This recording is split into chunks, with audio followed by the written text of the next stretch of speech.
اعوذ باللہ السمیع العلیم من الشیطان الرجیم بسم اللہ الرحمن الرحیم الحمد للہ والصلاة علی اہلہا عزیز طلبہ السلام علیکم ورحمۃ اللہ وبرکاتہ شرح المدوم کتاب جہاد درس نمبر 466 میں جنگ کے باب دیگر آداب بیان کیے جائیں گے۔ کتاب جہاد میں جنگ کے متعلقہ مسائل اور فروعات ذکر ہو رہی ہیں، جنگ کے بعد دیگر آداب بیان کیے جائیں گے۔ ڈھال بنائے گئے افراد کو قتل کرنے کا حکم ذکر ہوگا، جنگ کے مکروہات اور ناپسندیدہ افعال ذکر ہوں گے، متعلقہ مسائل اور فروعات، روایات اور احادیث کا تذکرہ اور عبارت کی تشریح اور تطبیق پیش کی جائے گی۔ فرماتے ہیں جائز ہے اس شخص کو قتل کرنا جس کو دشمن نے ڈھال بنایا ہو، اور وہ ان افراد میں سے ہو کہ جس کو قتل کرنا جائز نہیں ہوتا جنگ کی حالت میں، جیسے عورتیں اور بچے، کہ دشمن اگر اس کو ڈھال بنا لے اور اپنے لیے ایک پناہ بنائے تاکہ جنگ جیت جائیں تو اس صورت میں ان کو بھی قتل کرنا جائز ہوتا ہے۔ سوال پیدا ہوتا ہے کہ اگر وہ دشمن مسلمانوں کے کچھ افراد کو اپنی ڈھال بنا لیتے ہیں، اپنے سامنے قرار دیتے ہیں، تو آیا ان کو قتل کرنا جائز ہے یا نہیں ہے؟ تو فرماتے ہیں کہ جتنا ممکن ہو ان کو قتل نہ کیا جائے، لیکن اگر ممکن نہ ہو، دشمن تک رسائی پیدا کرنے کے لیے مسلمان کو قتل کرنا پڑتا ہو تو جنگ کی صورت میں جائز ہے۔ اور جب مسلمان اس طرح قتل ہو جائے تو قصاص یا دیت واجب نہیں ہوگی، شارع مقدس نے سپر بنائے جانے کی صورت میں اسے قتل کرنے کا حکم دیا ہے، اجازت دی ہے۔ ہاں کفارہ واجب ہوگا، اور اختلاف ہے فقہاء میں کہ کفارہ قاتل خطا کا واجب ہوگا یا کفارہ قاتل عمدی واجب ہوگا، دو احتمال ہیں۔ ایک احتمال یہ ہے کہ کفارہ قاتل خطا واجب ہو، کیونکہ حقیقت میں قاتل نے مسلمان کو قتل کرنے کا قصد نہیں کیا بلکہ اس کا دشمن کو قتل کرنے کا غرض ہے، اور اس تک پہنچنے کے لیے اس نے مسلمان کو بھی قتل کیا جو کہ اس کو ڈھال بنایا گیا تھا۔ اور دوسرا احتمال یہ ہے کہ کفارہ قاتل عمدی کا واجب ہو، چونکہ حقیقت میں مسلمان کو نشانہ بنایا ہے اور اسے قتل کیا ہے قصد اور عمد کے ساتھ۔ یہ اس طرح تو نہیں ہے کہ کسی حیوان کو قتل کرنے کے لیے نشانہ لیا ہو اور غلطی سے وہ کسی انسان کو لگ جائے کہ اس کو قاتل خطا کہتے ہیں، بلکہ قاتل عمدی کا کفارہ ہونا چاہیے۔ قاتل خطا کا کفارہ ہوتا ہے کہ پہلے ایک غلام کو آزاد کرنا ہے، اگر وہ ممکن نہ ہو تو 2 مہینے روزے رکھنے ہیں، اگر وہ بھی ممکن نہ ہو تو 60 فقیروں کو کھانا کھلانا ہے۔ جبکہ قاتل عمدی کا کفارہ ہوتا ہے یہ تینوں چیزیں واجب ہوتی ہیں، یعنی ایک غلام بھی آزاد کرنا ہے اور 2 مہینے روزے بھی رکھنے ہیں اور 60 فقیروں کو کھانا بھی کھلانا ہے۔ عبارت کو دیکھتے ہیں، فرمایا وَقَذَا يَجُوزُ قَتْلُ التُّرْسِ مِمَّنْ لَا يُقْتَلْ كَالنِّسَاءِ وَالصِّبْيَانِ، اسی طرح جائز ہے ان لوگوں کو قتل کرنا جن کو انہوں نے ڈھال بنایا ہو، ممن لا یقتل، جن کو جنگ میں قتل نہیں کیا جاتا لیکن اگر انہی کو ڈھال کے طور پر استفادہ کرے دشمن تو ان کو بھی قتل کر سکتے ہیں، کالنساء والصبیان، جیسے عورتیں اور بچے۔ وَلَوْ تَتَرَّسُوا بِالْمُسْلِمِينَ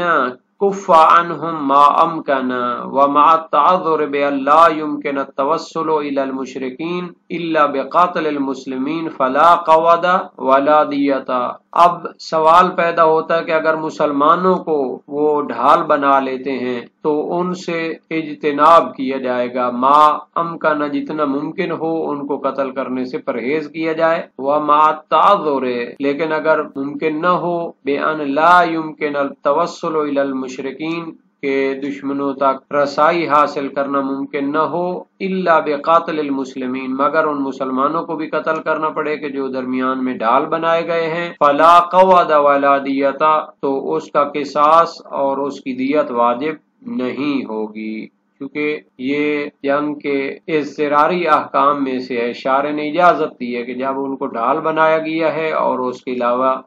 ممکن نہیں ہے تو پھر ان کو قتل کر سکتے ہیں۔ لِلْإِذْنِ فِي قَتْلِهِمْ حِينَئِذٍ شَرْعًا، کیونکہ شرعیت کے لحاظ سے ان کو قتل کرنے کی اجازت دی گئی ہے۔ نعم تاجب الکفارہ، تو لیکن کفارہ واجب ہوگا۔ وَحَلْ هِيَ كَفَّارَةُ الْخَطَئِ أَوِ الْعَمْدِ وَجْهَانِ، کون سا کفارہ واجب ہوگا، قاتل خطا غلطی سے قتل کرنے کا کفارہ واجب ہوگا یا قاتل عمدی کا کفارہ واجب ہوگا؟ اس میں دو وجہ ہیں، ماخذہما کونہ فی الاصل غیر قاصد للمسلم، ان دو وجہوں کی دلیل یہ ہو سکتی ہے کہ کونہ فی الاصل غیر قاصد للمسلم، یعنی وہ مسلمان کو قتل کرنے کا قصد اور ارادہ نہیں رکھتا، انما مطلوبہ قاتل الکافر، جنگ کی صورت میں اس کا غرض و غایت دشمن کو قتل کرنا ہے، والنظر الی صورت الواقع، یہ اس کی دوسری وجہ کی دلیل ہے، یعنی حقیقت میں اس نے مسلمان کو قتل کیا ہے، فإنہ متعمد لقاتلہ، تو گویا اس نے اس کو جان بوجھ کر قتل کیا ہے، تو اس پر قاتل عمدی کا کفارہ ہونا چاہیے۔ اور پہلی صورت تھی کہ وہ حقیقت میں مسلمان کو قصد کرنا نہیں چاہتا قتل کرنے میں، صرف یہ ہے کہ چونکہ اس کو ڈھال بنایا گیا ہے تو مجبوری کی صورت میں وہ اس کو قاتل کرتا ہے، تو اس پر قاتل خطا کا کفارہ ہونا چاہیے۔ وَهُوَ أَوْجَحُ، اور یہی صورت زیادہ بہتر ہے، یعنی اس پر قاتل عمدی کا کفارہ ہونا چاہیے، کیونکہ اس کو ڈھال بنائے جانے کی صورت میں اس نے اس کو جان بوجھ کر قتل کیا ہے، حکم شرع کے تحت ہے، اسی وجہ سے اس سے قصاص یا دیت نہیں لی جا رہی، لیکن کفارہ تو واجب ہوگا۔ وَيَنبَغِي أَن تَكُونَ مِن بَيْتِ الْمَالِ لِأَنَّهُ لِلْمَصَالِحِ وَهَٰذِهِ مِنْ أَهَمِّهَا، اور سزاوار ہے کہ یہ کفارہ بیت المال سے ادا کیا جائے، چونکہ وہ انہی عمومی مصالح کے لیے بنایا گیا ہے بیت المال کو،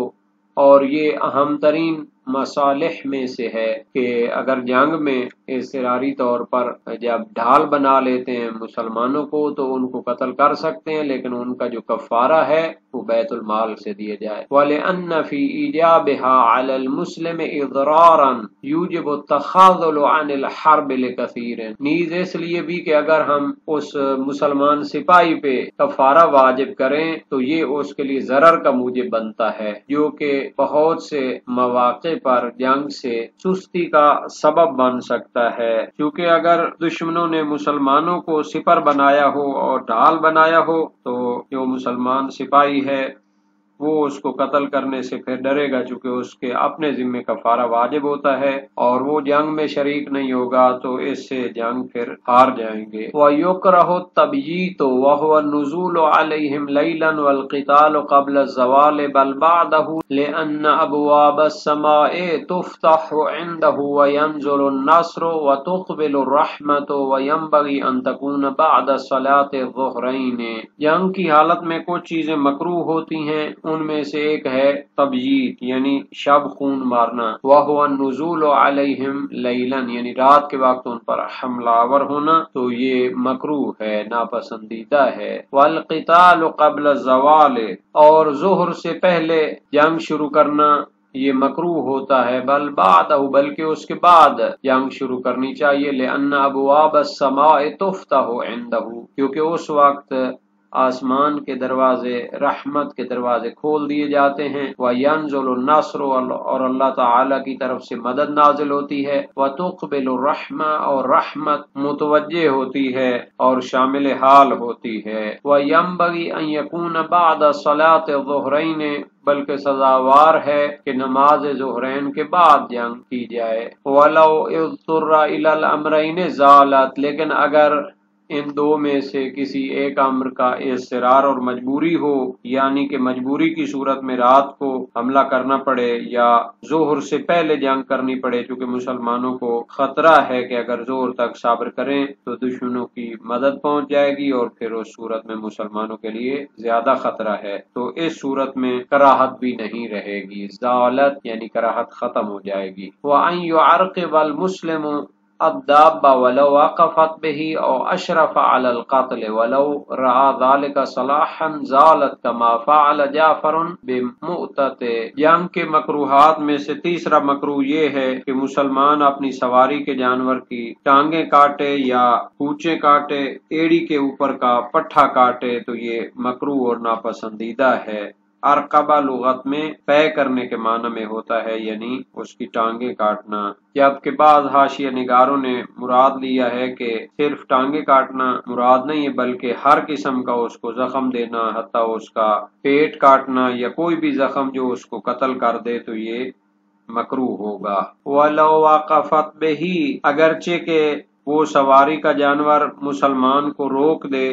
یعنی کہ اس کو لے کر چلنے سے عاجز ہو جائے اور رک جائے، او اشرف علی القتل،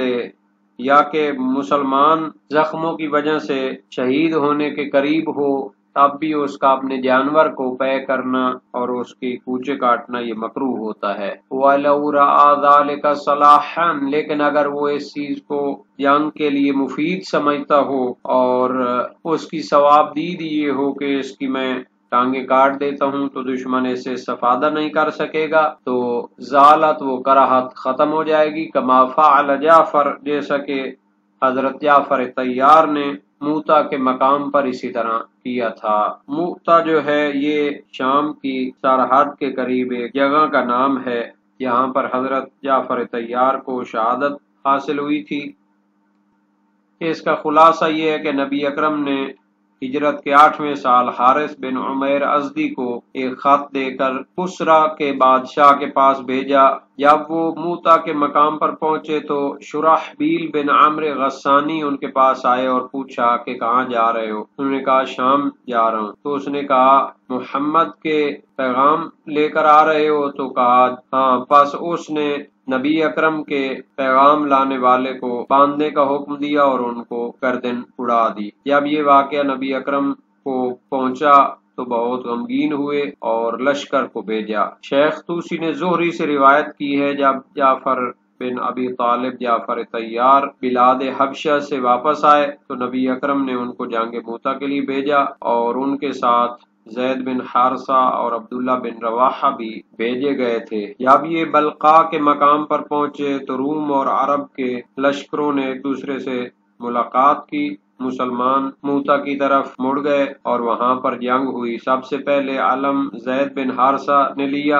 اور جنگ کی۔ جب ان کا نیزہ ٹوٹ گیا تو وہ شہید ہو گئے۔ پھر علم جعفر طیار نے لیا اور بہت جنگ کی، اور جب بہت زیادہ ان کو زخم آئے تو اپنے گھوڑے سے اتر آئے اور جنگ کی اور اپنے گھوڑے کی کونچیں کاٹ دیں۔ اور جعفر طیار سب سے پہلے مسلمان ہیں جنہوں نے اپنے جنگ کے گھوڑے کی کوچے کاٹ دی۔ اور امام باقر علیہ السلام کی روایت میں ہے کہ جنگ موتا میں جعفر طیار نے اپنے گھوڑے کی کوچے اس وجہ سے کاٹی تھیں کہ دشمن ان کے گھوڑے میں طمع نہ کرے۔ وَذَبْحُهَا أَجْوَدُ، لیکن اپنے سواری کے جانور کو ذبح کرنا بہتر ہے، اگر اس کو مارنا ہو تو پھر ذبح کر دیں۔ اما دابۃ الکافر فلا کراہۃ فی قتلھا کما فی کل فعل یؤدی الی ضعفہ والظفر بہ، لیکن دشمن کا جو سواری کا جانور ہے تو اس کو قاتل کرنے میں کوئی کراہت نہیں ہے، جیسا کہ ہر اس فعل میں کوئی کراہت نہیں ہے کہ جو دشمن کو کمزور کر سکتا ہے اور اس پر فتح یاب کر سکتا ہے۔ یؤدی یعنی جس کا نتیجہ یہ ہو، الی ضعفہ دشمن کمزور ہو، والظفر بہ اور اس پر فتح حاصل ہو۔ والمبارزۃ بین الصفین من دون اذن الامام علی اصح القولین، اور امام کے اذن اور اجازت کے بغیر دو لشکروں کے درمیان میں مبارزہ طلبی کرنا اور مقابل کو بلانا تو یہ مکروہ ہوتا ہے صحیح تر قول کی بنیاد پر، یعنی امام کی اجازت کے بغیر جو مسلمان اور دشمن کے لشکروں کی صف لگی ہوئی ہے تو ان کے درمیان آ کر جنگ کے لیے للکارنا تو صحیح تر قول کی بنیاد پر مکروہ ہے، جبکہ اس کے مقابلے میں وقیل تحرم، دوسرا نظریہ یہ ہے کہ یہ حرام ہوتا ہے، امام کی اجازت کے بغیر ایسا نہیں کرنا چاہیے۔ وتحرم ان منع الامام منها، لیکن اگر امام علیہ السلام مبارزہ کرنے اور للکارنے سے روک دیں تو پھر یہ حرام ہوگا۔ وتجب عینا ان الزم بها شخصا معینا، اور مبارزہ طلب کرنا للکارنا واجب ہو جاتا ہے اگر امام نے کسی شخص معین کو لازم کیا کہ آپ جا کر مبارزہ طلب کریں۔ وَكِفَایَةً إِنْ أَمَرَ بِهَا جَمَاعَةً لِيَقُومَ بِهَا وَاحِدٌ مِّنْهُمْ، اور اگر امام نے ایک جماعت ایک گروہ پر مبارزہ طلبی کا حکم دیا تو واجب کفائی ہو جائے گا ان پر، لِيَقُومَ بِهَا وَاحِدٌ مِّنْهُمْ کہ ان میں سے ایک شخص اس کو جا کر انجام دے۔ وَتُسْتَحَبُّ إِذَا نَدَبَ إِلَيْهَا مِنْ غَيْرِ أَمْرٍ جَازِمٍ، اور جب امام نے اس مبارزہ طلبی کے لیے بلایا ہو لیکن کسی کو معین نہ کیا ہو، مثلا کون ہے جو اس کے مقابلے میں جاتا ہے، اس طرح کہا ہو تو یہ اس پر امر لازم تو نہیں ہے لیکن اس کو بھی شامل ہو جاتا ہے، تو اس صورت میں مبارزہ طلبی کرنا مستحب ہوگا۔ جہاں تک انہوں نے مسلمانوں کو ڈھال بنایا ہو تو قتل کرنا جائز ہے، قصاص اور دیت واجب نہیں ہوگی۔ حفص بن غیاث کی روایت سے یہ ثابت ہوتا ہے۔ وسائل و شیعہ باب 16 ابواب و جہاد العدو میں ہے، اور اس کا کفارہ واجب ہونے کی دلیل سورہ نساء کی آیت 92 ہے۔ فَإِن كَانَ مِن قَوْمٍ عَدُوٍّ لَكُمْ وَهُوَ مُؤْمِنٌ فَتَحْرِيرُ رَقَبَةٍ مُؤْمِنَةٍ، اور اگر وہ ایسی جماعت سے ہو جو دشمن ہے اور وہ خود مسلمان ہو تو بس ایک مسلمان غلام کو آزاد کرنا ہے، اس بنا پر کہ یہ اس